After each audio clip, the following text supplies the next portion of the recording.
When Ethan Grayson, a young mail carrier, rang the doorbell to deliver a package on his usual route, he never imagined the unsettling scene that would greet him. As the door creaked open, he found himself staring at a shocking sight. Mrs. Callahan, once the epitome of suburban elegance, stood before him in a state of severe neglect. Her silver hair was tangled and unwashed, her clothes hung loosely, stained and crumpled. She was a shadow of the vibrant woman Ethan had known. As Mrs. Callahan swayed unsteadily in the doorway, Ethan caught a glimpse of her home. What he saw made his stomach drop. In that heart-stopping moment, Ethan knew he couldn't just walk away. The first rays of dawn barely touched the horizon when Ethan's alarm clock shattered the quiet stillness of his apartment. Years of routine kicked in as he silenced the buzzer and swung his legs over the side of the bed. Moving with practiced efficiency, he padded to the bathroom, splashing cold water on his face to chase away the remnants of sleep. In the mirror, he adjusted the creases in his postal uniform with care. The familiar blue fabric, adorned with the emblem of the Postal Service, was more than just work attire to him. It symbolized his connection to the people of Meadow Creek, the small town he served. Grabbing a quick breakfast, a banana and a granola bar, Ethan headed out. The streets of Meadow Creek were still bathed in a serene hush, the town not yet fully awake. He inhaled deeply, taking in the crisp morning air laced with the scent of freshly cut grass and blooming flowers. At the post office, Ethan exchanged quick greetings with his colleagues as they geared up for the day ahead. Collecting his bag of mail and the keys to his familiar postal van, he mentally reviewed his route. Sliding into the driver's seat, the comforting hum of the engine enveloped him. This van, with its worn steering wheel and faint aroma of paper and ink, had become like a second home over the years. As Ethan navigated through the town, Meadow Creek slowly came to life. Early risers waved while collecting their newspapers, dog walkers offered cheerful smiles, and joggers gave brief nods in acknowledgement. These fleeting interactions, though small, grounded Ethan in his role, reinforcing his bond with the community. Each stop was a momentary thread in the fabric of his day. Letters dropped off, packages handed over, quick exchanges of kind words with familiar faces. They might seem insignificant to others, but to Ethan, they were meaningful. By mid-morning, Ethan paused to sort through his next batch of deliveries, leaning against the side of his van as he flipped through envelopes and small parcels. His hands moved with practiced ease, almost on autopilot, until a name on a package caught his attention. Callahan, Margaret? A small smile crossed his face. It had been weeks since he'd seen Mrs. Callahan, a spirited, elderly woman who always brightened his day with her warm greetings. The thought of seeing her added a sense of anticipation to his otherwise predictable routine. Ethan's mind drifted to memories of Mrs. Callahan. He thought of the twinkle in her eyes when she smiled and how she genuinely seemed to care about his day, asking thoughtful questions even in their brief encounters. In a job that could sometimes feel monotonous, she was a beacon of kindness and connection. Ethan climbed back into his van and set off toward Maplewood Drive, where Mrs. Callahan's house was located. As he drove, he felt a small sense of anticipation for their usual brief exchange. It was often the highlight of his otherwise routine day. Little did Ethan know that this stop, like so many others before it, would mark the beginning of a journey that would challenge everything he thought he knew about his quiet mail route and the people he served. Pulling up to Mrs. Callahan's house, Ethan immediately noticed something unusual. The front yard, usually pristine with neatly trimmed grass and flower beds bursting with color, now looked neglected. Weeds sprouted between the flagstones, and the edges of the flower beds were overgrown. It was a subtle change, but it stood out to Ethan, who had delivered mail to this house for years.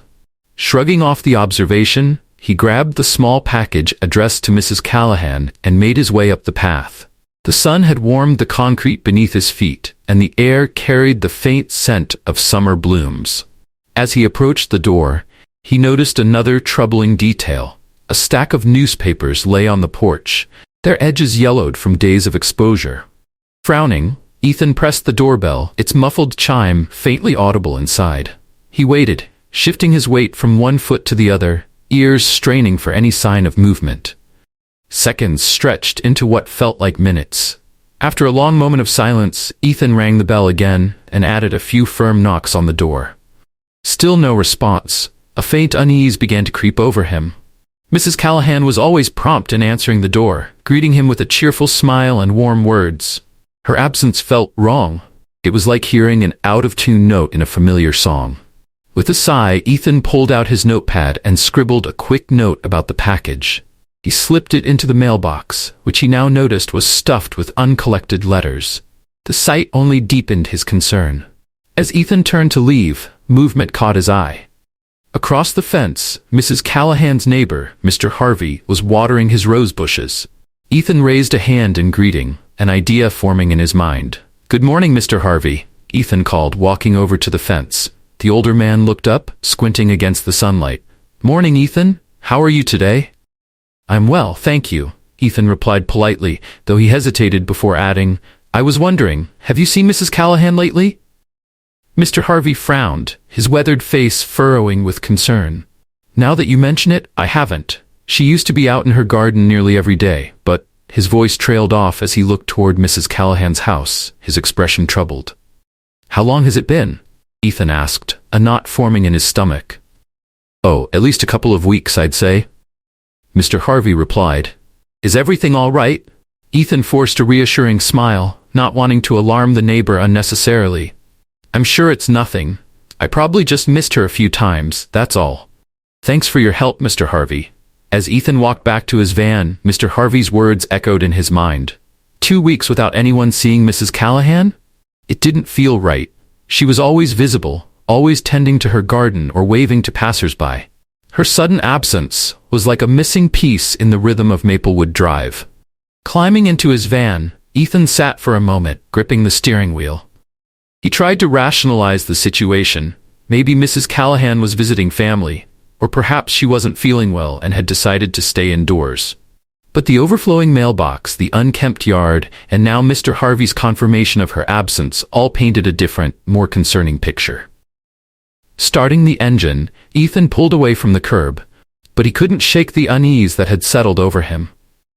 Mrs. Callahan's absence lingered in his thoughts, a persistent worry gnawing at the edges of his mind. As he continued along his route, Ethan found himself glancing back at her house in the rearview mirror, half expecting to see her familiar figure appear on the porch. But the house remained dark and still, its windows cold and uninviting. When he turned the corner and her street disappeared from view, the sense of something being deeply wrong stayed with him. By midday, Ethan pulled into the small parking lot of Rosie's Diner, his usual lunch spot. The diner's flickering neon sign was a beacon of comfort, its warm glow offering solace to weary locals. Normally, this break was a time for him to reset and recharge. Today, however, the knot in his stomach had tightened with every passing hour. As Ethan stepped through the door, the cheerful jingle of the bell above seemed out of place with his somber mood. The air inside was filled with the inviting aroma of coffee and grilled sandwiches, but for once, it failed to stir his appetite. "Hey there, Ethan," called Rosie, the diner's owner, from behind the counter. Her round face broke into a welcoming smile. "The usual?" Ethan nodded absently and slid onto his usual stool at the counter. "Thanks, Rosie." As Rosie moved to prepare his order, Ethan's mind wandered back to Mrs. Callahan. The image of her neglected yard and overflowing mailbox flashed repeatedly in his thoughts, a silent reminder of her prolonged absence.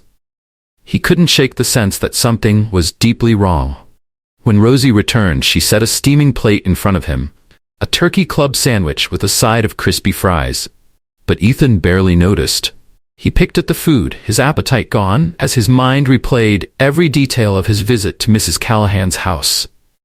Mrs. Callahan had always been a fixture in the neighborhood, her presence as steady and reassuring as the sunrise.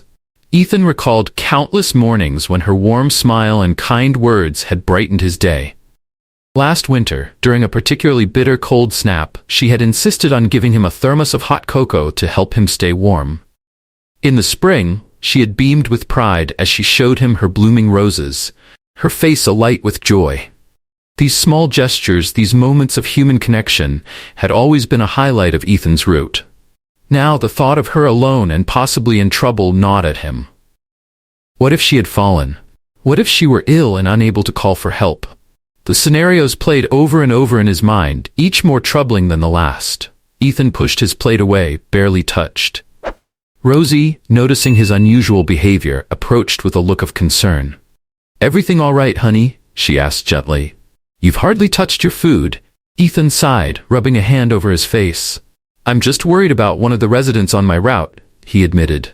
"Mrs. Callahan, over on Maplewood Drive. Have you seen her lately?" Rosie frowned, her brow knitting in thought. "Margaret Callahan?" she asked. "Now that you mention it, no. I haven't seen her at her usual Tuesday lunch with the church ladies in weeks. Is something wrong?" The confirmation of Mrs. Callahan's absence from another source deepened Ethan's unease. He quickly explained the situation to Rosie, from the neglected yard to the untouched mail. Her expression grew more troubled as he spoke. "Oh dear," Rosie murmured when he finished. "That doesn't sound like Margaret at all. She's always been so active in the community." Ethan nodded, feeling both validated and even more worried. "I know. I just can't shake the feeling that something's wrong, but I don't know what to do about it." Rosie reached across the counter and gave his hand a reassuring pat. "You've got a good heart, Ethan," she said kindly. "Trust your instincts. If you think something's wrong, it probably is." As Ethan left the diner, Rosie's words echoed in his mind. The weight of responsibility pressed heavily on his shoulders. He couldn't simply go about his route as if nothing had happened. Something was wrong at Mrs. Callahan's house, and he knew he had to find a way to help. Mrs. Callahan had always been kind to him, treating Ethan with respect and genuine warmth. Didn't he owe her at the very least the effort of ensuring she was okay?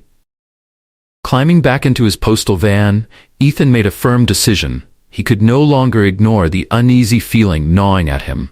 He would return to Mrs. Callahan's house. This time, he wouldn't leave until he was certain she was safe. Turning the key in the ignition, Ethan felt a swirl of determination and apprehension. He had no idea what he might find at her house, but he knew he had to try. The afternoon sun cast long shadows across Mrs. Callahan's yard as Ethan pulled up to the curb for the second time that day. The house looked even more desolate in the harsh light, its neglected state more glaring than it had appeared that morning. Steeling himself, Ethan stepped out of the van, his heart beating faster than usual.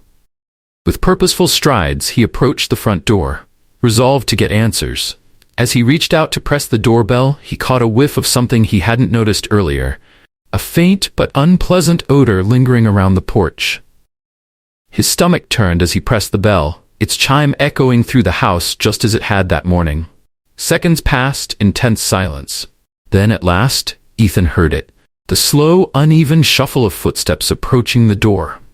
Relief washed over him momentarily, but it was quickly replaced by a deep sense of concern. Why hadn't she answered earlier? What had changed since this morning? The door creaked open, and Ethan's breath caught in his throat. The woman standing before him bore little resemblance to the Mrs. Callahan he had come to know. Her once neatly styled silver hair was now disheveled and greasy, her face gaunt and pallid. But it was her eyes that alarmed Ethan the most. Unfocused and glassy, stripped of the lively warmth and intelligence he was used to seeing. "Mrs. Callahan," Ethan said softly, trying to mask his shock. "It's me, Ethan, your mail carrier. Are you all right?" She blinked slowly as though struggling to recognize him. "Ethan," she mumbled, her voice weak and raspy. "Oh yes, I'm fine, dear, just feeling a little under the weather." Her words, slurred and barely coherent, did little to reassure him. As she spoke, Ethan's eyes took in the details he hadn't noticed before. Her house dress was stained and wrinkled, and to his growing horror, there were alarming red stains on her pants in a private area. The smell from earlier was stronger now, a nauseating mix of unwashed bodies and something sickly sweet he couldn't place. "Mrs. Callahan," Ethan said gently, fighting to keep his voice steady. "I'm really worried about you. You don't look well. Is there someone I can call for you? A family member? A doctor?" She waved a trembling hand, dismissing his concern. No, I'm fine," she said, her voice wavering. "Just need a bit of rest, that's all." Her words didn't reassure Ethan in the slightest. She swayed on her feet, and without thinking, he reached out to steady her. "Please," he insisted. But she flinched away from his touch, and in doing so, the door swung open wider. What Ethan saw inside made his blood run cold. The once pristine living room was in utter chaos. Trash littered the floor, empty food containers, crumpled papers, and what appeared to be used medical supplies. The furniture was coated in a thick layer of dust, and the stagnant air was stifling. "Mrs. Callahan," Ethan said again, his voice now edged with urgency. "Please let me help you. This isn't right. You need—" "I said I'm fine," she snapped, her voice suddenly sharp, though it lacked true strength. "Thank you for your concern, but I can manage on my own." With that, she began to close the door. Ethan stood frozen, stunned and conflicted. The brief glimpse he'd had of her living conditions, combined with her deteriorated state, left no doubt in his mind. Something was terribly wrong.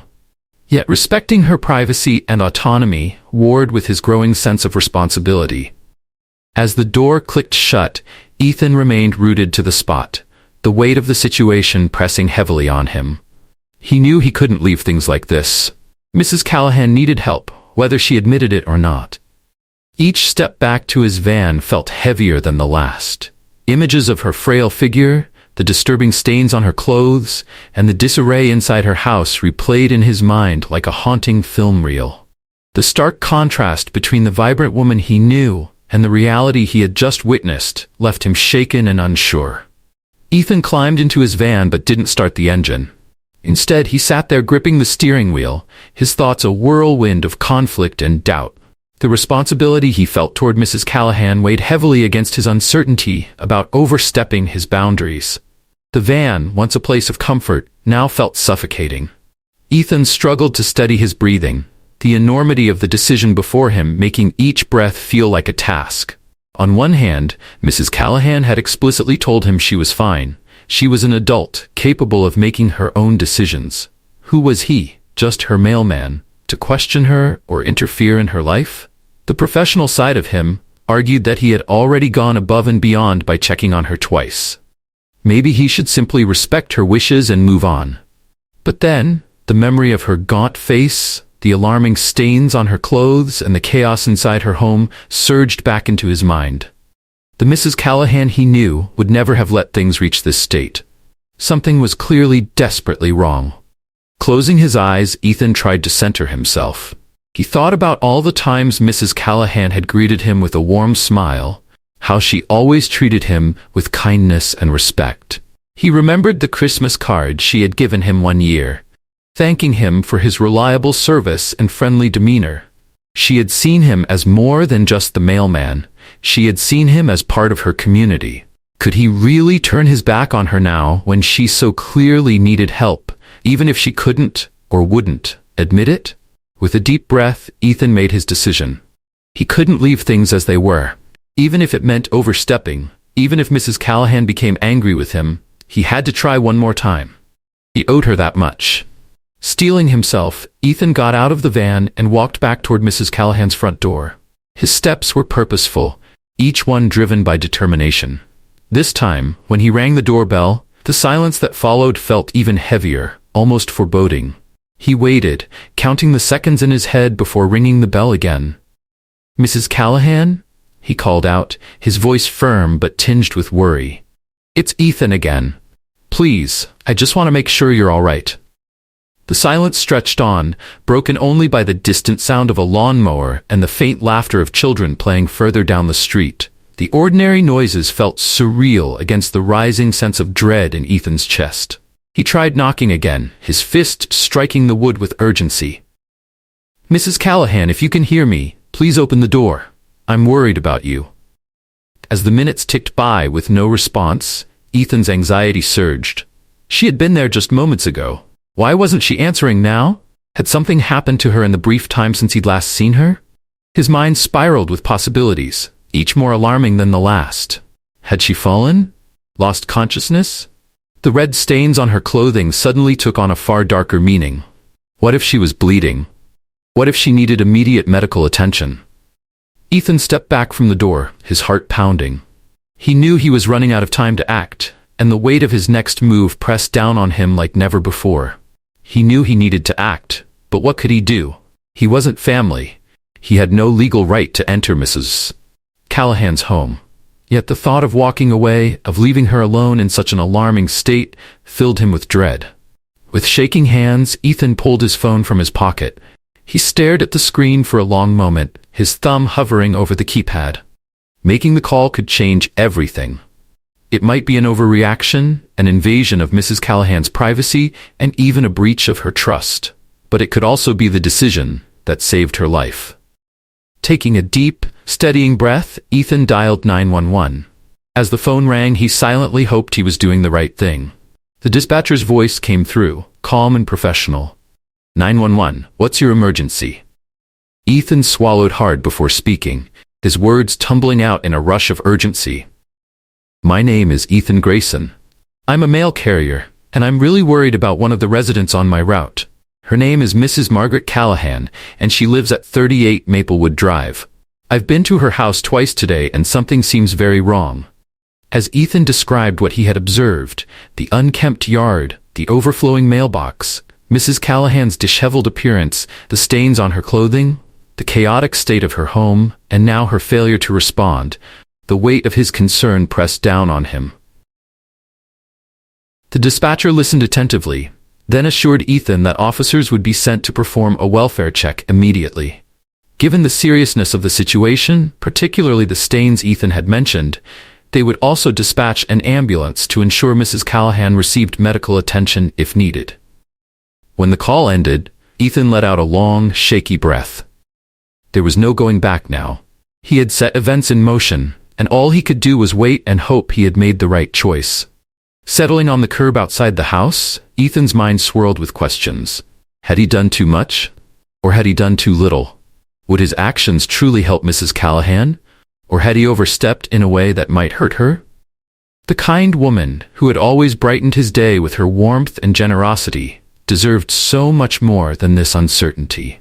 The distant wail of sirens pierced the quiet afternoon air, growing louder as they approached Maplewood Drive. Ethan stood, his heart racing, as a police cruiser and ambulance rounded the corner, their flashing lights reflecting off nearby windows. As the vehicles came to a stop in front of Mrs. Callahan's home, Ethan felt a mix of relief and anxiety.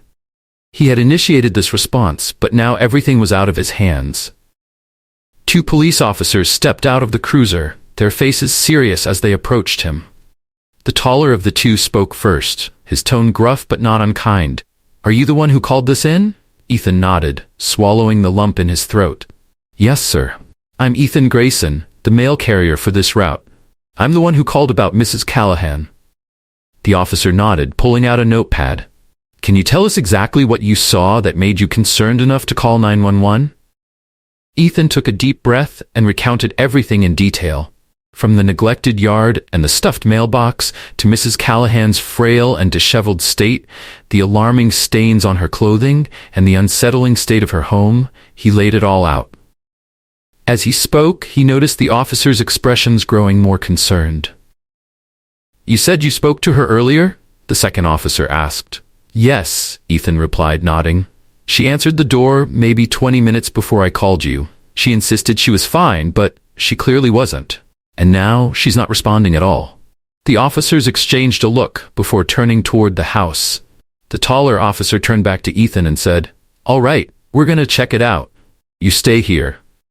Ethan nodded, his heart hammering as he watched them approach the door.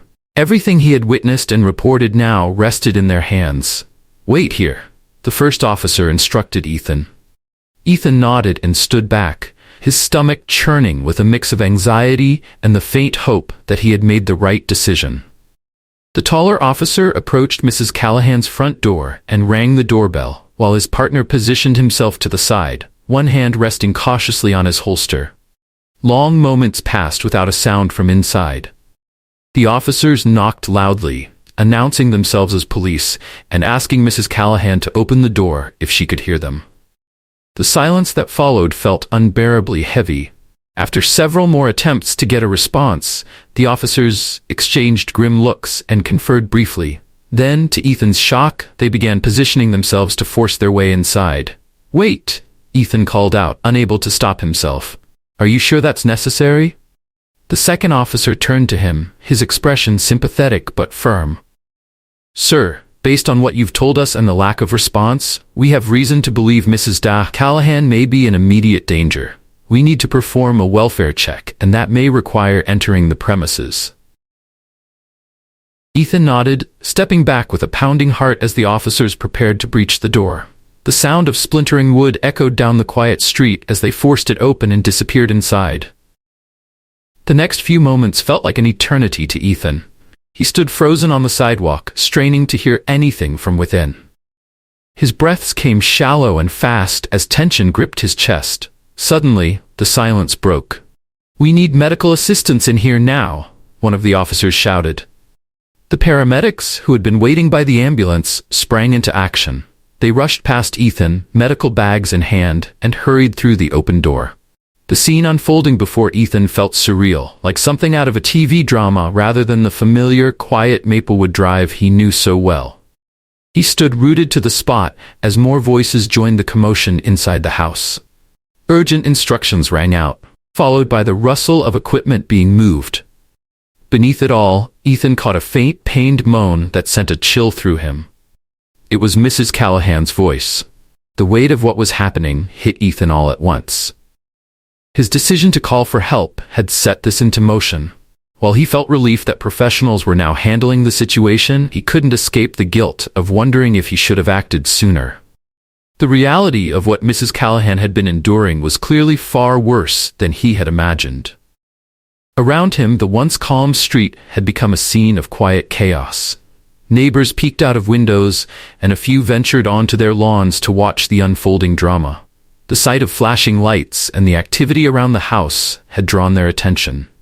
Finally, after what felt like hours but was likely only minutes, one of the officers emerged from the house. His face was grim as he approached Ethan. "Sir," the officer began, his voice low and serious, "I need to ask you a few more questions about Mrs. Callahan." Ethan swallowed hard, his throat dry. "Of course," he replied. "When was the last time you saw her before today?" Ethan racked his brain, trying to recall. "It must have been about 2 weeks ago, maybe a little more.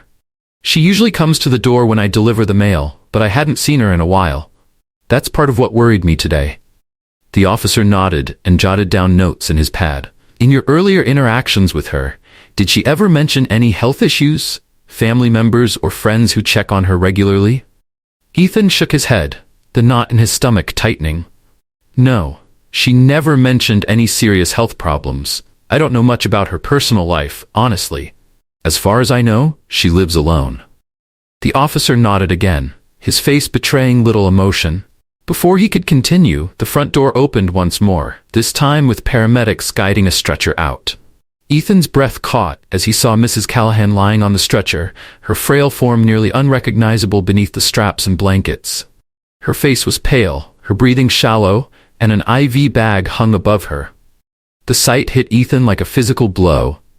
This was the same woman who had always greeted him with a warm smile, who had taken such pride in her home and garden.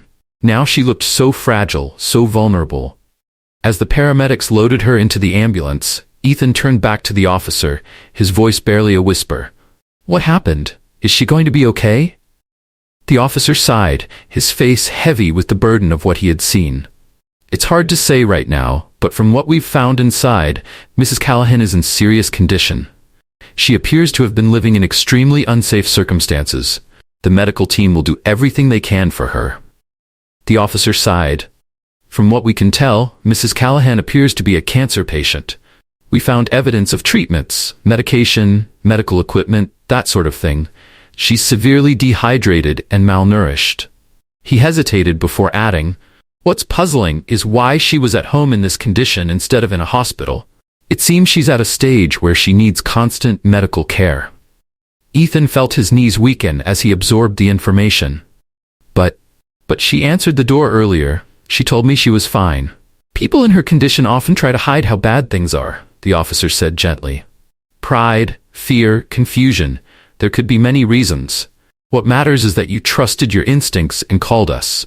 You may very well have saved her life." The officer's words, though intended to be comforting, only deepened the turmoil in Ethan's mind. If he had acted sooner, could this have been prevented? Should he have noticed the signs weeks ago? The weight of these questions bore down on him as guilt mingled with relief. As these thoughts swirled, Ethan noticed something else being carried out of the house. Medical equipment, including an IV stand similar to the one now attached to Mrs. Callahan's stretcher. Seeing Ethan's confusion, the officer offered an explanation. "It looks like Mrs. Callahan was trying to care for herself at home," he said. "We found medical supplies and prescriptions inside. We're not sure of the full story yet, but it seems she may have been discharged from a hospital recently and left to manage on her own." The implications hit Ethan hard. Mrs. Callahan had been suffering alone, unable to properly care for herself, while life in the neighborhood continued as usual. How had no one noticed? How had he not realized something was so terribly wrong? The ambulance doors closed, and the vehicle prepared to leave. The sound of the siren starting up sent a jolt through Ethan's chest. Determined to do more, he turned back to the officer, his voice steadier now. "Which hospital are they taking her to?" Ethan asked. "I'd like to check on her if that's allowed." The officer gave him a small nod of approval. "They're heading to Northview General. You've already gone above and beyond, Mr. Grayson, but I think Mrs. Callahan would appreciate seeing a familiar face." Ethan watched as the ambulance pulled away, its wailing sirens fading into the distance. A heavy mix of emotions weighed on him: relief, guilt, worry, but with it came a new resolve. He had trusted his instincts and made the call, but now he felt compelled to follow through. He couldn't let Mrs. Callahan face whatever came next alone. Taking a deep breath, Ethan returned to his postal van. His route was unfinished, but for once, the mail would have to wait. He had somewhere far more important to be. The fluorescent lights of Northview General Hospital cast a harsh glow over everything, heightening the sterile, impersonal atmosphere. Ethan sat in an uncomfortable plastic chair in the waiting room, his postal uniform rumpled from the long day. His mind was a storm of worry and unanswered questions, but one thought rose above all others. He wouldn't leave until he knew Mrs. Callahan was safe. Ethan had arrived at Northview General Hospital shortly after the ambulance, having raced through the rest of his route in record time. At first, the hospital staff had been reluctant to provide him with any information since he wasn't a family member. It had taken a thorough explanation and the timely arrival of one of the paramedics from the scene to vouch for him before they allowed him to stay in the waiting area. Hours passed, and Ethan remained seated, his legs bouncing with nervous energy. He watched doctors and nurses rush by, their faces focused and professional. Every time the doors to the emergency department swung open, Ethan sat up straighter, hoping for news about Mrs. Callahan. Finally, a doctor in scrubs approached, consulting a clipboard. "Mr. Grayson?" she asked. Ethan stood quickly, his heart pounding. "That's me. How is Mrs. Callahan? Is she going to be okay?" The doctor gestured for him to sit, her face serious. She took the seat next to him, her voice low and measured. "Mr. Grayson, I understand you're the one who found Mrs. Callahan and called for help. I want you to know that your actions likely saved her life. However," she added gently, "her condition is still very serious." Ethan felt his throat tighten. How bad is it?" he asked, his voice barely above a whisper. The doctor sighed, clearly choosing her words carefully. "Mrs. Callahan is suffering from severe dehydration and malnutrition. Additionally, she has cancer that has progressed significantly. We're doing everything we can, but given her age and the advanced state of her illness, her prognosis remains uncertain." The words hit Ethan like a punch to the gut. He had known things were bad, but hearing the details laid out so clinically made the situation feel even more real. "I don't understand," he said, his voice cracking. "How did it get this bad? Didn't anyone know she needed help?" The doctor's expression softened. "From what we've been able to piece together, Mrs. Callahan was recently discharged from another hospital. She was supposed to have home care arranged, but..." She trailed off, frustration evident in her voice. "Sometimes patients fall through the cracks in the system, especially elderly patients without family to advocate for them." Ethan felt a surge of anger mix with his worry. "But that's not right," he said firmly. "There has to be something in place to prevent this from happening." "You're absolutely right," the doctor agreed, her tone both sympathetic and resigned. "There should be. But the reality is far from ideal. Overworked social workers, understaffed hospitals, insurance complications, it all adds up. Unfortunately, situations like Mrs. Callahan's happen more often than we'd like to admit. As the doctor continued explaining Mrs. Callahan's condition and the treatment plan, Ethan found his mind wandering. He thought about all the times he had delivered mail to her house over the past few weeks, completely unaware of the crisis unfolding behind that closed door. The guilt gnawed at him, though it was quickly overshadowed by a growing sense of determination. "Can I see her?" Ethan interrupted suddenly, the question tumbling out before he could stop himself. The doctor hesitated, her brow furrowing. "She's heavily sedated right now, and visiting hours are nearly over," she said. Then she paused, studying Ethan's face. Something in his expression seemed to move her. She gave a small nod. "I suppose we can make an exception. Follow me." Ethan stood and followed the doctor through the winding hospital corridors, bracing himself for what he might see. Nothing, however, could have fully prepared him for the sight of Mrs. Callahan in her hospital bed. The vibrant, kind-hearted woman he had known was almost unrecognizable. Tubes and wires sprouted from her frail body, connecting her to monitors and machines that beeped and hissed in a mechanical symphony. The sight felt jarringly out of place with the quiet dignity Mrs. Callahan had always exuded. Ethan approached the bed slowly, his eyes stinging with unshed tears. Gently, he took Mrs. Callahan's hand, being careful not to disturb any of the equipment. Her skin felt paper-thin and cool to the touch. For the first time in days, Ethan allowed himself to pause and simply sit with the gravity of the moment. Her skin felt delicate and cool under Ethan's touch. He whispered, his voice thick with emotion. "I'm so sorry, Mrs. Callahan. I should have realized something was wrong sooner. I should have done more." As Ethan stood by her bedside, lost in a storm of guilt and regret, a small movement caught his attention. Mrs. Callahan's fingers twitched slightly, and her eyelids began to flutter. Ethan's heart leaped into his throat as he watched her slowly regain consciousness. "Mrs. Callahan," he said softly, leaning closer. "It's me, Ethan, your mail carrier. You're in the hospital. You're safe now." Her eyes opened fully, clouded with confusion at first, then recognition dawned, and she rasped, "Ethan?" Her voice was weak but steady enough to bring him relief. What happened?" Ethan quickly pressed the call button for the nurse before turning back to her. "You've been very sick, Mrs. Callahan, but you're getting better now. The doctors are taking good care of you." The medical staff rushed in, checking her vitals and running tests. Ethan stepped back, watching anxiously as they worked. When they assured him that Mrs. Callahan was stable and could manage a short conversation, he returned to her bedside. "Ethan," she said, her voice slightly stronger but still faint. "They told me you're the one who found me. You saved my life." Ethan felt his cheeks flush with embarrassment. "I just did what anyone would do," he replied. "I was worried about you." Mrs. Callahan shook her head slightly, a sad smile forming on her face. "Not everyone would have noticed, dear. Not everyone would have cared." She paused, taking a shaky breath. "I'm so sorry for snapping at you earlier. I was just embarrassed about everything. I suppose I owe you an explanation." Over the next hour, as she sipped water and paused often to catch her breath, Mrs. Callahan shared her story. She explained how she had been diagnosed with cancer months earlier. The treatment had been grueling, leaving her weak and sick, but she had fought hard, determined to survive. "I thought I was getting better," she said, her eyes distant with memory. "But then they told me the hospital was overcrowded, that my insurance wouldn't cover more inpatient care. I had to go home." Ethan listened intently, his heart heavy as she described her discharge. She had been promised a home care nurse, but days turned into weeks, and no one ever came. Too weak to care for herself and too ashamed to ask for help, she had slowly deteriorated. "I didn't want to be a burden," she whispered, tears glistening in her eyes. "I've always taken care of myself. I thought I could manage, but everything just kept getting worse." "What about family? Friends?" Ethan asked gently. Mrs. Callahan's smile was tinged with sadness.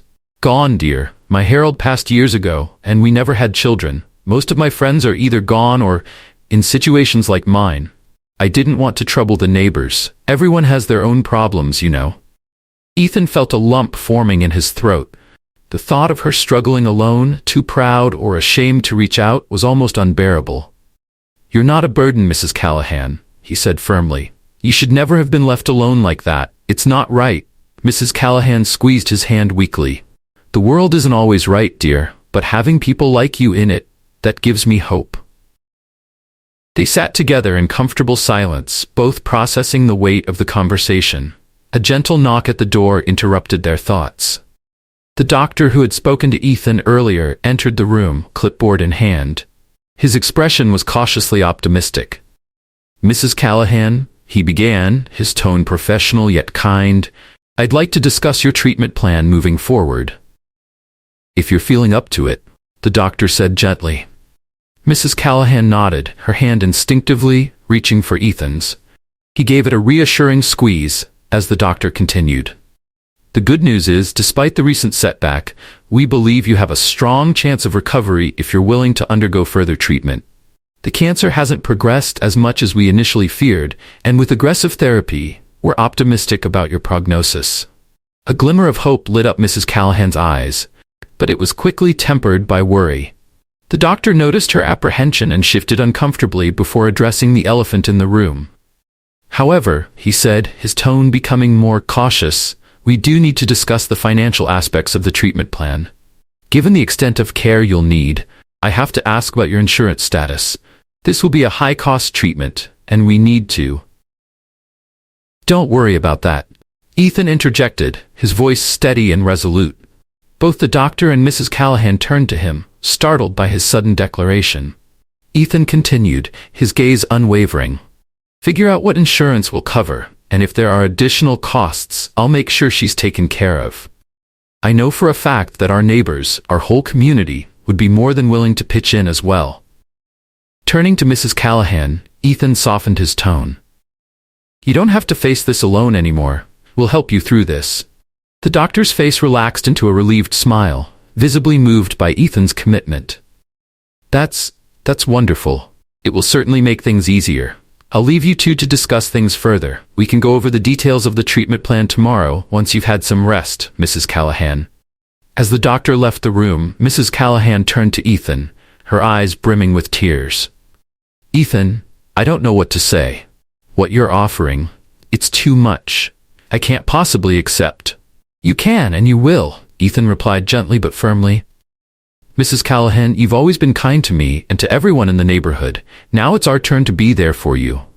Her tears spilled over, her voice choked with emotion. "You're an angel, Ethan, truly. I can't believe people like you exist in this world. How could I ever repay such kindness?" Ethan smiled, patting her hand. "You don't need to repay anything. Just focus on getting better. That's all we want." For a moment, they sat in companionable silence, the weight of the moment settling between them. Then Mrs. Callahan spoke again, her voice filled with wonder. "It's strange, isn't it, how our simple chats during your mail deliveries have led to this? I never imagined." "Life has a way of surprising us," Ethan replied thoughtfully. "But that's what community is about, isn't it? Being there for each other, in big ways and small." He leaned in closer, his voice filled with warmth and determination. "We're going to get through this together, Mrs. Callahan. You're not alone in this fight against cancer. We'll be with you every step of the way." Mrs. Callahan nodded, a small but genuine spreading across her face. For the first time in months, she felt a spark of real hope. The road ahead would be long and challenging, but she wouldn't have to face it alone. As the evening light filtered through the hospital room window, Ethan and Mrs. Callahan continued to talk, making plans, sharing stories, and reflecting on the unexpected journey that had brought them to this moment. A simple act of compassion had blossomed into something profound, a testament to the enduring strength of community and the power of kindness. In that moment, both Ethan and Mrs. Callahan understood that whatever challenges lay ahead, they would face them together. And in doing so, they had not only changed each other's lives, but had also set an example of what it truly means to be a neighbor, a friend, and part of something greater than oneself.